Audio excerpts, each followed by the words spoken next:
പരമപൂജനീയ മഹാമണ്ഡലേശ്വർ ആനന്ദവനം ഭാരതി സ്വാമികൾ, കേരള ക്ഷേത്ര സംരക്ഷണ സമിതിയുടെ സംസ്ഥാന അധ്യക്ഷൻ ബ്രഹ്മശ്രീ മുല്ലപ്പള്ളി കൃഷ്ണൻ നമ്പൂതിരി,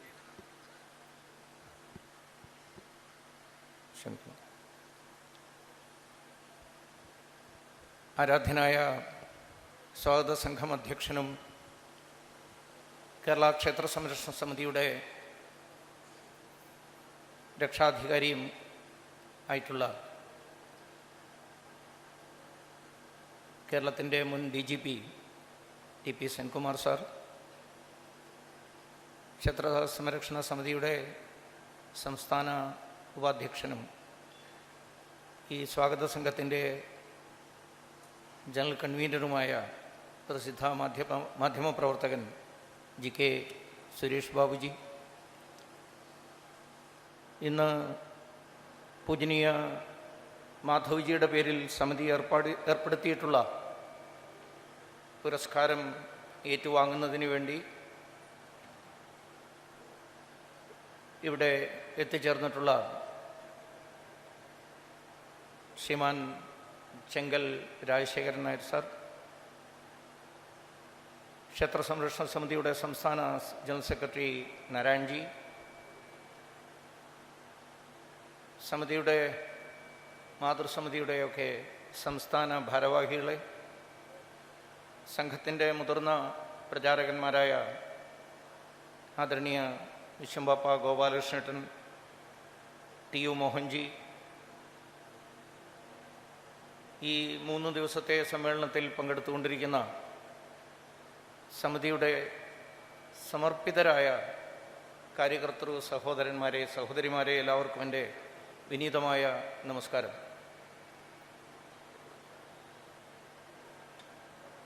ഞാൻ ചോദിക്കുകയായിരുന്നു സുരേഷ് ബാബുജിയോട്, എപ്പോഴാണ് പരിപാടി അവസാനിക്കേണ്ടത്, അതനുസരിച്ച് സംസാരിക്കാമല്ലോ എന്ന് വിചാരിച്ചിട്ടാണ്. അദ്ദേഹം പറഞ്ഞ ഉത്തരം പരിപാടിയുടെ സമാപനത്തെക്കുറിച്ചല്ല, എനിക്കെത്ര വേണേൽ സംസാരിക്കാം എന്നാണ്. നിങ്ങളിൽ ഈ പരസ്യമായി ഞാനത് ചോദിച്ചാൽ ചിലരെങ്കിലും ഒരു പക്ഷേ പറഞ്ഞേക്കാൻ സാധ്യതയുള്ള ഒരു ഉത്തരവുണ്ട്, തനിക്ക് എത്ര വേണേൽ സംസാരിക്കാം, പക്ഷേ ഞങ്ങൾ 10 മിനിറ്റ് കഴിഞ്ഞ് എഴുന്നേറ്റ് പോകും എന്ന്. പലരുടെയും മുഖമൊക്കെ കാണുമ്പോൾ പണ്ട് പ്രസിദ്ധ ചിന്തകനായ ജോൺസൺ നേരിട്ട ഒരു പ്രശ്നം എൻ്റെ മനസ്സിൽ ഓർമ്മ വരികയാണ്. ഇങ്ങനൊരു പ്രശ്നം അദ്ദേഹം അഭിമുഖീകരിച്ചതായി എവിടെയോ വായിച്ചത് ഓർക്കുകയാണ്. ഇരിക്കട്ടെ, ഞാനും അധികമൊന്നും ദീർഘിപ്പിക്കാതെ 1-2 കാര്യങ്ങൾ മാത്രം പറഞ്ഞ് അവസാനിപ്പിച്ചു കൊള്ളാം എന്ന് ആദ്യം തന്നെ വാക്ക് തരികയാണ്. കാരണം ദൂരങ്ങളിൽ നിന്ന് എത്തിയിട്ടുള്ള ആളുകളുണ്ട്. സമിതിയുടെ സംസ്ഥാന സമ്മേളനം അതൊരു വലിയ വികാരമാണ് നമുക്ക്. കേരളത്തിൻ്റെ ആധ്യാത്മിക മേഖലയുടെ, സാംസ്കാരിക മേഖലയുടെ ഒരു പരിച്ഛേദമാണ് ഇന്നെന്നല്ല എല്ലാ സംസ്ഥാന സമ്മേളനങ്ങളിലും എത്തിച്ചേരുന്നത്. അത് ഇവിടെ പലരും പറഞ്ഞതുപോലെ ഈ സദസ്സിൽ നിന്ന് കിട്ടുന്ന മാർഗദർശനങ്ങൾക്ക് വേണ്ടി മാത്രമല്ല. അങ്ങനെ പറയുമല്ലോ, മാർഗദർശനം എന്നൊരു വലിയ കട്ടി കൂടിയ വാക്കുണ്ട്. അതിനുവേണ്ടി മാത്രമല്ല, ഇതൊന്ന് കാണാനാണ് നമ്മൾ പരസ്പരം സംസാരിക്കാനാണ്. മാധവ്ജിയുടെയും രാമചന്ദ്രജിയുടെയും ഒക്കെ നേതൃത്വത്തിൽ, വിശ്വംബാപ്പയുടെയും ഒക്കെ നേതൃത്വത്തിൽ നടന്നു പോകുന്ന പഴയകാല പ്രവർത്തനങ്ങളെയൊക്കെ ഒന്ന് ഓർക്കുന്നതിനാണ്, അതിൽ നിന്ന് കരുത്ത് സമ്പാദിക്കാനാണ്. അതാണ് ഏറെ പ്രാധാന്യം. അതിനുവേണ്ടി എത്തിച്ചേർന്ന ആളുകൾക്ക് ഇനി തീർച്ചയായിട്ടും ഈ സന്തോഷത്തിൻ്റെ അമൃത നിഷന്ധ്യയായ ആ ഓർമ്മകളുടെ ഒക്കെ ബലത്തിൽ 1 വർഷം മുഴുവൻ നമുക്ക് പ്രവർത്തിക്കേണ്ടതുണ്ട്. അതിനുവേണ്ടി പോകാനുള്ള തയ്യാറെടുപ്പിലാണ് എല്ലാവരും. സമിതിയുടെ പ്രവർത്തനത്തിൻ്റെ പ്രാരംഭ കാലഘട്ടത്തെക്കുറിച്ച് പൂജ്യ സ്വാമിജി അനുസ്മരിച്ചു. നമുക്കിടയിൽ കേരളത്തിൽ ജീവിച്ച് പഠിച്ച് വളർന്ന ഒരാളെന്നുള്ള നിലയ്ക്ക് കേരളത്തിൻ്റെ സാംസ്കാരിക ചരിത്രവും വളരെയേറെ ആഴത്തിൽ പഠിച്ചിട്ടുള്ള ഒരു വ്യക്തി എന്ന നിലയിൽ അദ്ദേഹത്തിന് അറിയാം സമിതി ആരംഭിക്കുന്ന കാലഘട്ടത്തിൽ ഏതൊരു സാഹചര്യത്തെയാണ് നമുക്ക് നേരിടേണ്ടിയിരുന്നത് എന്ന്. അമ്പലം കൊത്തിക്കിളച്ച് കപ്പയിട്ടാലേ നാട് നന്നാവൂ എന്ന് ഉറച്ചു വിശ്വസിക്കുകയും അതനുസരിച്ച് പ്രവർത്തനങ്ങളെ സംഘടിപ്പിക്കുകയും പ്രവർത്തകരെ ക്ഷേത്രങ്ങൾക്ക് നേരെ തിരിച്ചുവിടുകയും ചെയ്ത പ്രത്യയശാസ്ത്രക്കാർ കൊടികുത്തി വാഴുന്ന കാലമായിരുന്നു അത്. അന്യമതസ്ഥർ, മതാന്ധത പിടിച്ച അന്യമതസ്ഥർ, ഞാൻ എല്ലാവരെ കുറിച്ചും അല്ല പറഞ്ഞത്, മതാന്ധത പിടിച്ച അന്യമതസ്ഥരിൽ ചിലരെങ്കിലും ക്ഷേത്രങ്ങൾ കയ്യേറി നശിപ്പിക്കുന്നതിനെ കൈകൊട്ടി പ്രോത്സാഹിപ്പിച്ച രാഷ്ട്രീയ സാഹചര്യമായിരുന്നു അന്നുണ്ടായിരുന്നത്. അത്തരമൊരു ഭീകരമായ സാഹചര്യത്തിൽ നിന്ന് പരശുരാമ ക്ഷേത്രത്തെ മോചിപ്പിച്ചെടുക്കാനാണ് കേളപ്പജിയും മാധവ്ജിയും ഒക്കെ ചേർന്ന് സമിതിയുടെ പ്രവർത്തനം ആരംഭിച്ചത്.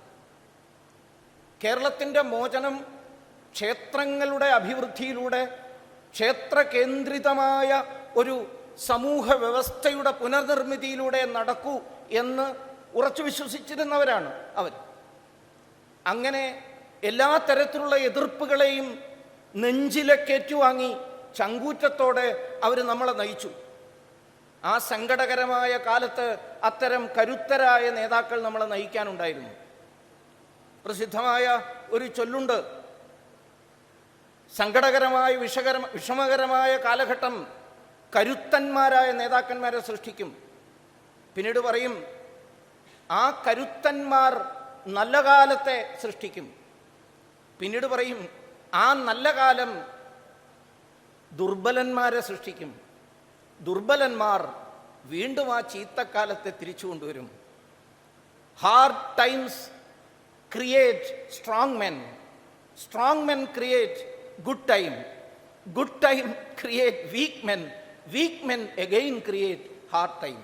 എന്ന് വെച്ചാൽ സങ്കടകരമായ ആ കാലത്തേക്ക് തിരിച്ചു പോകാൻ കാരണമാകുന്നത് ഇന്ന് നേടിയിട്ടുള്ള ഈ വിജയം, ഇന്ന് നമുക്ക് കിട്ടിക്കൊണ്ടിരിക്കുന്ന ഈ സന്തോഷകരമായ സ്വീകാര്യത, അന്നത്തേതിൽ നിന്ന് വ്യത്യസ്തമായ ഈ സ്വീകാര്യതയിൽ പരസ്പരം അഭിനന്ദിച്ച് അതിലഭിരമിച്ച് കഴിഞ്ഞാൽ അത് വീണ്ടും അപകടത്തിലേക്ക് നമ്മളെ കൊണ്ടുചെന്നെത്തിക്കും. അതുകൊണ്ട് ഏറെ കരുതലോടെ വേണം ഈ സുന്ദരമായ അനുഗ്രഹീതമായ ഈ വിജയത്തിൻ്റെ കാലഘട്ടത്തെ നമ്മൾ കാണാൻ.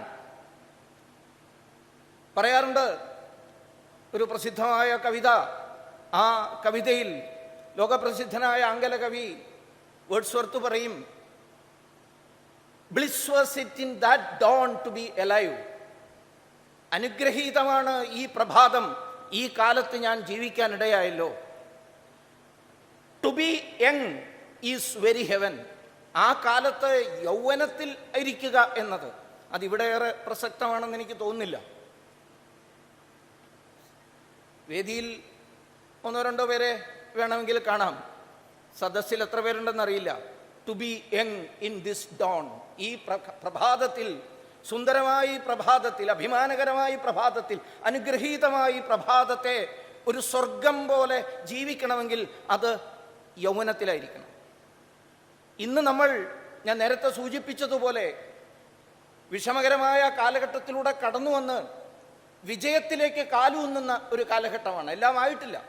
ആ കാലഘട്ടം നമുക്ക് സംഭാവന ചെയ്തത് നമ്മൾ ഒരിക്കലും മറക്കാൻ പാടില്ലാത്ത ആ ധീരന്മാരായ മുൻകാല പ്രവർത്തകന്മാരാണ്. ഒന്നോ രണ്ടോ പേരുടെ പേരെടുത്ത് പറഞ്ഞതുകൊണ്ട് അവർ മാത്രമെന്നല്ല, ആ കാലഘട്ടത്തിലെ പ്രവർത്തകകളാണ്. ഓരോ ക്ഷേത്രത്തിൻ്റെയും അഭിവൃദ്ധിയുടെ പിന്നിൽ അതിനുവേണ്ടി പൊരുതിയ അമ്മമാരുടെ, സഹോദരിമാരുടെ എത്രയോ ഉദാഹരണങ്ങൾ. അത് നിലയ്ക്കൽ വിമോചനത്തിൻ്റെ ചരിത്രമായാലും, മാതൃമലയുടെ മോചന ചരിത്രമായാലും, ഏലൂർ പാട്ടുപുരക്കാവ് ദേവി ക്ഷേത്രത്തിൻ്റെ മോചനത്തിൻ്റെ പോരാട്ടമായാലും, അവിടെയെല്ലാം അമ്മമാരും സഹോദരിമാരും ഒരുമിച്ച് നിന്നുകൊണ്ട് ആ പോരാട്ടത്തിലൂടെ നേടിയതാണ് ഈ വിജയം. ഈ വിജയത്തിൻ്റെ ഘട്ടത്തിൽ എത്തിക്കഴിഞ്ഞപ്പോൾ കൂടുതൽ കരുതൽ ഉണ്ടാകേണ്ടത്, ഇവിടെ നേരത്തെ സൂചിപ്പിച്ചതുപോലെ ആത്മബോധത്തോടൊപ്പം തന്നെ ശത്രുബോധവും. ആ പദം ചിലപ്പോൾ ഈ ഇരിക്കുന്ന ആളുകളിൽ ഭൂരിപക്ഷവും സാത്വികരായതുകൊണ്ട് ഒരു പക്ഷേ അത്ര ഇഷ്ടപ്പെടുന്നൊരു പദമല്ല ഞാൻ ഈ ഉപയോഗിച്ചത്. സമിതി വളർത്തിയെടുക്കുന്നൊരു സാത്വിക ഭാവമാണ്, സംശയമൊന്നുമില്ല. പക്ഷേ ആ സാത്വികത എന്ന് പറയുന്നത് ഒരിക്കലും കീഴടങ്ങലിൻ്റെതല്ല. പോരാടാനുള്ള മനസ്സുകൂടി അതിനോടൊപ്പം വളർത്തിയെടുക്കുന്നുണ്ട്. ഭഗവാൻ നമ്മളെ ഓർമ്മിപ്പിച്ചത് അതാണ്. കുതസ്ത്വാ കശ്മലമിതം വിഷമേ സമുപസ്ഥിതം അനാര്യജുഷ്ടം അസ്വർഗ്യം അകീർത്തികരം അർജുന ക്ലൈബ്യം മാസ്മകമപ്പർത്ഥം. അങ്ങനെ ഭഗവാൻ പറയുന്നത് ക്ലീബതയല്ല സാത്വികത എന്ന് പറഞ്ഞാൽ. ആ സാത്വികതയ്ക്കുള്ളിൽ ഒരു കരുത്ത്, അദമ്യമായൊരു കരുത്തടക്കം ചെയ്യുന്നുണ്ട്. ആ കരുത്ത് നമുക്ക് ഉപയോഗിക്കേണ്ടതായി വരും.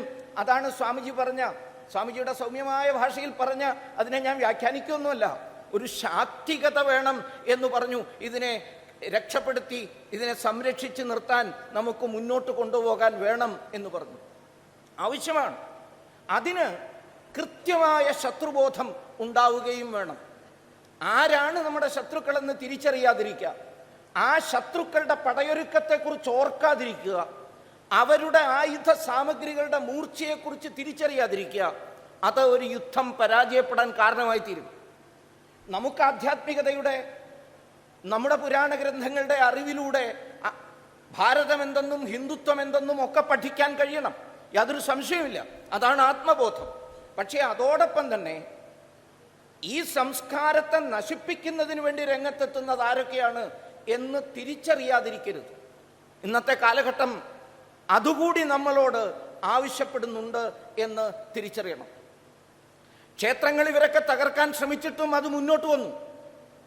അതുകൊണ്ടിപ്പോൾ അടുത്ത പടിയായി ഇന്ന് നമുക്ക് കാണാൻ കഴിയുന്നത്, ഒരു കാലഘട്ടത്തിൽ ക്ഷേത്രം തകർക്കുകയാണ് വേണ്ടതെന്ന് പറഞ്ഞവരിന്ന് ക്ഷേത്ര ഭരണത്തിലേക്ക് എത്താൻ ശ്രമിച്ചുകൊണ്ടിരിക്കുകയാണ്. ക്ഷേത്രഭരണത്തിലേക്ക്. എങ്ങനെയാണ് ഈ കൂട്ടർക്ക് ക്ഷേത്രം ഭരിക്കാൻ കഴിയുന്നത് എന്നറിയില്ല. അവരവരുടെ പ്രത്യയശാസ്ത്രത്തിൽ ഉറച്ചു നിൽക്കവേ തന്നെ ക്ഷേത്രഭരണത്തിൽ എങ്ങനെ കടന്നു വരാൻ കഴിയും? ഒന്നുകിൽ അവര് തികഞ്ഞ ഹിപ്പോക്രറ്റുകൾ, പറഞ്ഞതല്ല ചെയ്യുന്നത്, ചെയ്യുന്നതല്ല ചിന്തിക്കുന്നത് എന്ന മട്ടിലുള്ളവരാ. അതാണവര്. സ്വന്തം പ്രത്യയശാസ്ത്രം ഭൗതികതയിൽ വിശ്വസിക്കുമ്പോൾ എങ്ങനെയാണ് ആധ്യാത്മികതയുടെ കേന്ദ്രമായ ക്ഷേത്രത്തിലേക്ക് വരാൻ കഴിയുക? അപ്പൊ അങ്ങനെ വരുന്നുണ്ട് എങ്കിൽ അതിൻ്റെ പിന്നിൽ കൃത്യമായൊരു കണക്കുകൂട്ടലുണ്ട്. ഇന്നതിൻ്റെ പല ലക്ഷണങ്ങളും നമുക്ക് കാണാൻ കഴിയുന്നുണ്ട്. സ്വാമിജി സൂചിപ്പിച്ചതുപോലെ ക്ഷേത്ര ചൈതന്യം വർദ്ധിക്കുമ്പോൾ സ്വാഭാവികമായിട്ടും രാക്ഷസീയതയുടെ അന്ധകാരത്തിന് അന്ത്യമാകും. അക്കൂട്ടർ ഇപ്പോ ക്ഷേത്ര ചൈതന്യത്തെ എങ്ങനെ ഇല്ലാതാക്കാം എന്ന് ചിന്തിച്ചാണ് ക്ഷേത്രത്തിലെ ആചാരങ്ങളെയും അനുഷ്ഠാനങ്ങളെയും എவ்விധം ദുർബലമാക്കാമെന്ന് ശ്രദ്ധിക്കുന്നത്. ചൈതന്യത്തെ എങ്ങനെ കെടുത്തിക്കളയാം എന്ന് ആലോചിക്കുന്നത്. അതിന് എന്തൊക്കെ തരത്തിലുള്ള മായങ്ങൾ, ഏതെല്ലാം തരത്തിലുള്ള മായങ്ങൾ, അത് എണ്ണയിലാണെങ്കിലും കർപ്പൂരത്തിലാണെങ്കിലും ഒക്കെയും ഉപയോഗിക്കാൻ ശ്രമിക്കുന്നു. അതോടൊപ്പം ക്ഷേത്ര കേന്ദ്രിതമായ കലകൾക്ക് പ്രാധാന്യമുണ്ടാകേണ്ട നമ്മുടെ ഉത്സവങ്ങളെയും നമ്മുടെ ആചാരങ്ങളെയും ക്ഷേത്രവിരുദ്ധമായ, വിശ്വാസവിരുദ്ധമായ ആചരണങ്ങളെ കൊണ്ടും മലീമസമാക്കാൻ ശ്രമിക്കുക. ക്ഷേത്രകലകൾക്ക് അതിൻ്റെതായ ഒരു ആധ്യാത്മികതയുടെ ശക്തിയുണ്ട്. എന്നാൽ ഞാനൊരു കലയെയും എടുത്തു പറയുന്നില്ല, എല്ലാ കലയ്ക്കും പ്രാധാന്യമുണ്ട്. പക്ഷേ ആ കലകൾ ഓരോന്നും നടത്തേണ്ട ഇടങ്ങളുണ്ട്. ക്ഷേത്രകലകൾ ക്ഷേത്രത്തിൽ നടത്തുമ്പോൾ അതൊരു സാധന തന്നെയാണ്. ആ സാധനയിലൂടെയും ചൈതന്യം വർദ്ധിക്കും ക്ഷേത്രത്തിൻ്റെ. എന്നാൽ ആ ചൈതന്യത്തിന് തികച്ചും വിരുദ്ധമായ അന്തരീക്ഷത്തെ സൃഷ്ടിക്കുന്ന വിധത്തിലുള്ള കലകൾ അതൊരു കാരണവശാലും ക്ഷേത്രങ്ങളിലേക്ക് കൊണ്ടുവരാൻ പാടില്ല. ക്ഷേത്രാന്തരീക്ഷത്തിൽ ഭൗതികതയ്ക്ക്, മാത്സര്യ ബുദ്ധിക്ക് ഒക്കെ പ്രാധാന്യം കിട്ടുന്ന വിധത്തിലുള്ള പലതും ഇന്ന് കാണാൻ കഴിയുന്നു, നമ്മൾ കേൾക്കുന്നു.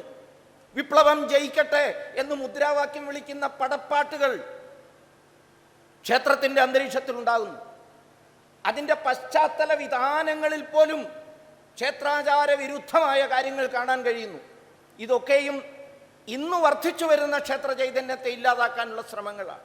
അതുകൊണ്ട് തന്നെ ആവണം ക്ഷേത്ര സംരക്ഷണ സമിതിയുടെ ഈ വാർഷിക സമ്മേളനം അംഗീകരിച്ച പ്രമേയങ്ങളിൽ ഒന്ന് ഈ ക്ഷേത്രത്തിൽ നടക്കുന്ന ഇത്തരം പ്രവണതകൾക്കെതിരായി ജനങ്ങളെ ഉണർത്തുവാൻ വേണ്ടിയിട്ടുള്ളതാണ്.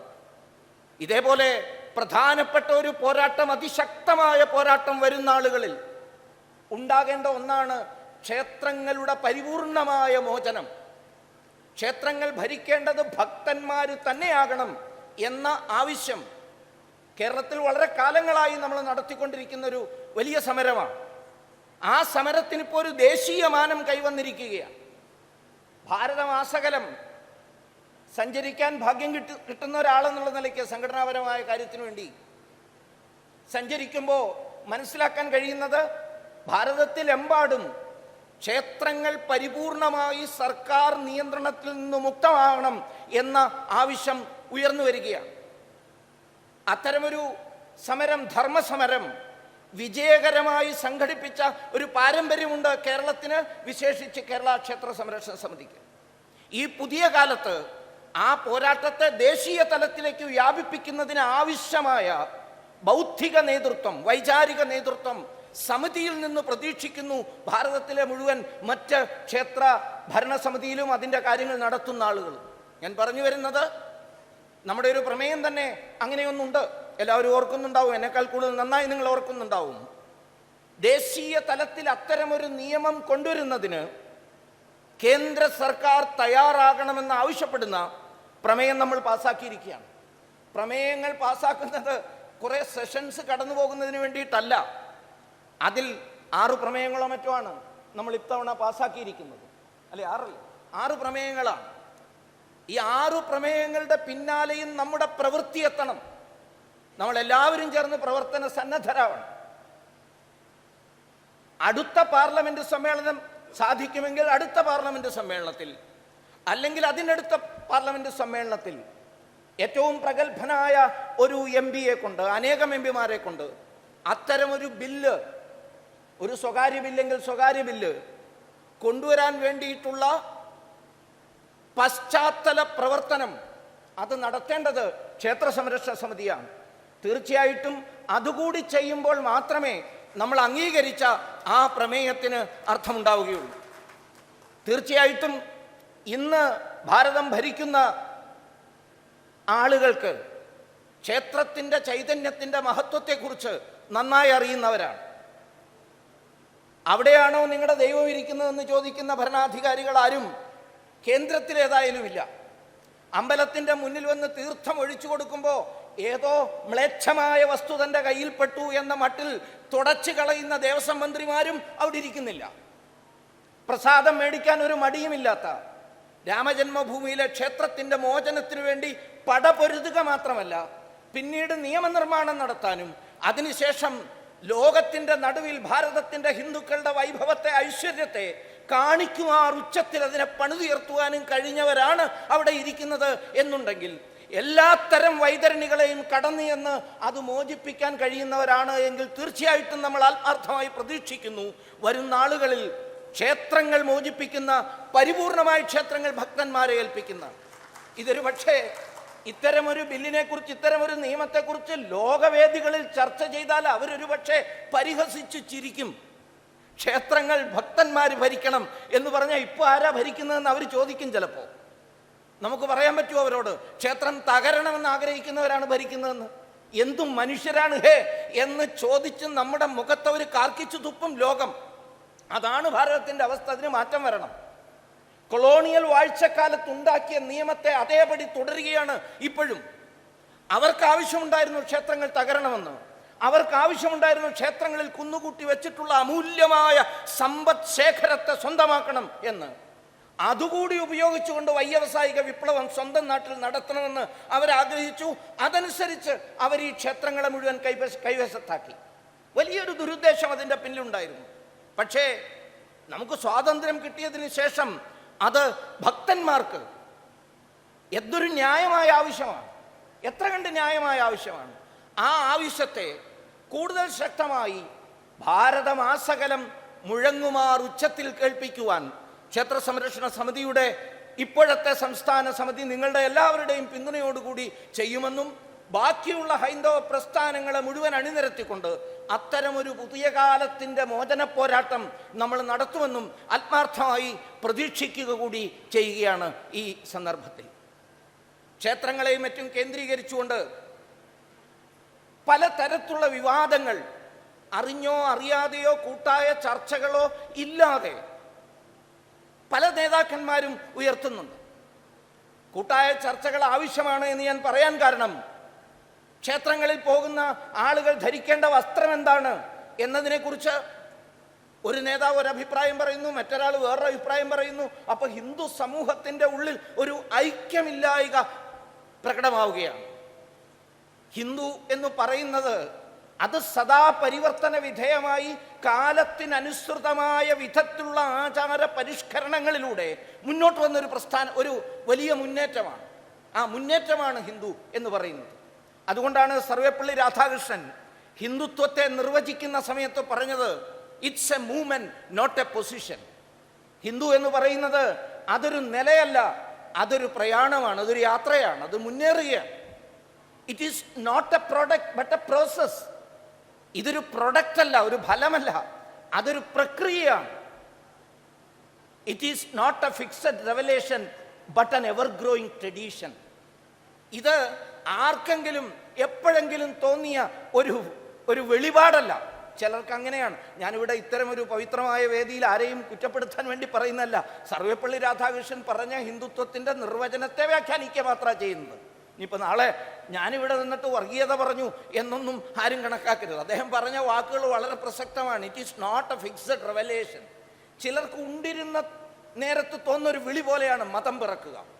കുറച്ചു ദിവസം പട്ടിണി ഇരുന്നു എവിടെയോ എന്ന് തോന്നിയപ്പോൾ പെട്ടെന്ന് തോന്നി, ഒരു വെളിപാട് തോന്നി, ആരോ തന്നെ കാണാൻ വന്നിരിക്കുന്നു, സ്വർഗത്തിൽ നിന്ന് ദൈവം നേരിട്ട് അയച്ചതാണ്. എന്നിട്ട് കുറെ നിയമങ്ങൾ ഉപദേശിക്കുന്നു. അതിൻ്റെ അടിസ്ഥാനത്തിൽ മതം സൃഷ്ടിക്കപ്പെടുന്നു. സർവേപ്പള്ളി രാധാകൃഷ്ണന്റെ ശുദ്ധമായ ആ കവിതാമയമായ ഇംഗ്ലീഷിൽ അദ്ദേഹം പറഞ്ഞു, അത്തരം റെവലേഷൻ അല്ല ഹിന്ദുവിൻ്റെത്, അത്തരം വെളിപാടല്ല ഹിന്ദുവിൻ്റെത്. പിന്നെ എന്താണ് ഹിന്ദു? ഹിന്ദു എന്ന് പറയുന്നത് ആൻ എവർ ഗ്രോയിങ് ട്രഡീഷൻ. അത് സദാ വികസ്വരമായ ഒരു പാരമ്പര്യമാണ്. അതില് കുറവുകൾ ഉണ്ട് എന്ന് ബോധ്യപ്പെട്ടാൽ അത് പരിഹരിക്കാൻ ഒരു വിഷമവും ഹിന്ദു സമൂഹത്തിനില്ല. പഴയകാല തിന്മകളെ, പഴയകാല പോരായ്മകളെ കെട്ടിപ്പിടിച്ചിരിക്കുന്നവരല്ല ഹിന്ദുധർമ്മത്തിന്റെ. അതുകൊണ്ടാണ് ഹിന്ദുധർമ്മം ആയിരക്കണക്കിന്, പതിനായിരക്കണക്കിന്, ലക്ഷക്കണക്കിന് വർഷങ്ങളെ അതിജീവിച്ച് ഇന്നും നിലനിൽക്കുന്നത്. എത്രയോ കോടി വർഷങ്ങളായി നിലനിൽക്കുന്നതിൻ്റെ കാരണം ഈ ഒരു വികസിക്കാനുള്ള ക്ഷമതയാണ്, ഉൾക്കൊള്ളാനുള്ള ക്ഷമതയാണ്, എല്ലാറ്റിനെയും ഉൾക്കൊള്ളാനുള്ള ക്ഷമതയാണ്. അതുകൊണ്ട് തന്നെ ഇവിടെ എന്തെങ്കിലും തരത്തിലുള്ള കുറവുകൾ ബോധ്യപ്പെടുന്നുണ്ട് എങ്കിൽ ആ ബോധ്യപ്പെടലിനനുസരിച്ച് അത് പരിഹരിക്കാൻ, പരിഷ്കരിക്കാനുള്ള കരുത്തും നമ്മൾക്കുണ്ട്. ആ കരുത്ത് എങ്ങനെയാണ് പ്രയോഗിക്കേണ്ടത്? നമുക്ക് അനേകം ഉദാഹരണങ്ങളുണ്ട് മുൻകാലങ്ങളിൽ. പൂജ്യസ്വാമി മാധവജിയുടെ പൂജ്യ മാധവ സ്വാമി തന്നെയാണ്, തെറ്റി പറഞ്ഞൊന്നുമല്ല, സത്യമാണല്ലോ പുറത്തേക്ക് അറിയാതെ വരിക. ഇദ്ദേഹം സ്വാമിജി തന്നെയാണ്. മാധവജി പറഞ്ഞു, എളവൂർ ഒരു ഉദാഹരണമാണ്. എളവൂർ എന്ന് പറയുന്ന ക്ഷേത്രത്തിൽ നടന്ന ഇക്കാലത്തിന് യോജിക്കാത്തൊരു ആചാരത്തെ അത് പരിഷ്കരിച്ച് ഈ കാലത്തിന് അനുഗുണമാകണം ആക്കണം. ഏത് കാര്യത്തെയും യുഗാനുകൂലമാക്കണം, ദേശാനുകൂലമാക്കണം എന്ന് പറയും നമ്മുടെ ആചാര്യന്മാർ. അതനുസരിച്ച് എളവൂർ ക്ഷേത്രത്തെ കേന്ദ്രീകരിച്ചുകൊണ്ട് തൂക്ക പരിഷ്കരണത്തിന് വേണ്ടിയിട്ടുള്ള വലിയ പോരാട്ടത്തിന് സ്വയം മാധവജി മുന്നിൽ നിന്ന് നയിച്ചു. ഇത് ഹിന്ദുക്കളെ സംബന്ധിച്ചിടത്തോളം ഒരു പുത്തരിയൊന്നുമല്ല.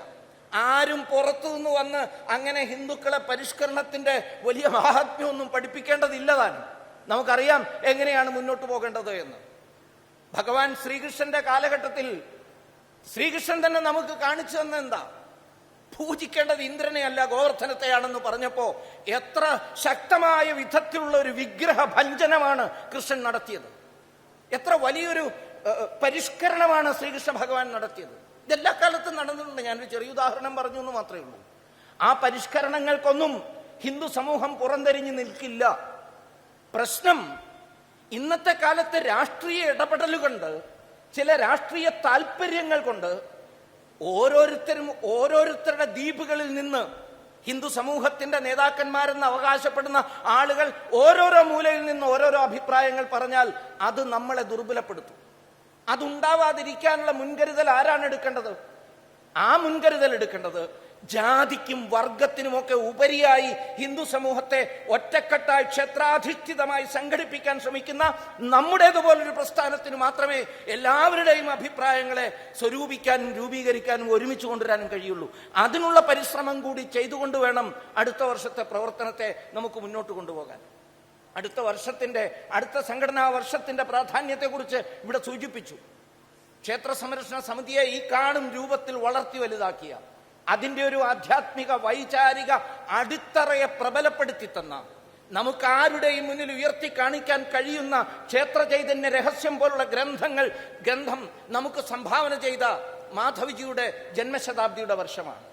ആ ജന്മശതാബ്ദിയിൽ ആധുനിക കേരളം കണ്ട ഏറ്റവും വലിയ സാമൂഹ്യ പരിഷ്കർത്താവ്, സാമൂഹ്യ നവോത്ഥാനത്തിന്റെ നായകൻ, ആ മാധവജിയുടെ ജീവിതത്തെ, അദ്ദേഹത്തിന്റെ കർമ്മങ്ങളെ, അദ്ദേഹത്തിന്റെ വിചാരങ്ങളെ സമൂഹത്തിലേക്ക് കൊണ്ടുപോകാൻ ശ്രമിക്കുമ്പോൾ ഇത്തരം കാര്യങ്ങൾ കൂടി നമ്മുടെ മനസ്സിൽ എപ്പോഴും ഉണ്ടാകണം എന്ന് പറയാൻ ആഗ്രഹിക്കുകയാണ്. അതോടൊപ്പം തന്നെ ക്ഷേത്ര സംരക്ഷണ സമിതി ഉൾപ്പെടുന്ന നമ്മുടെ ഈ വലിയ വൈചാരിക കുടുംബം, ഹൈന്ദവ വൈചാരിക കുടുംബം, ആ വൈചാരിക കുടുംബത്തിന്റെ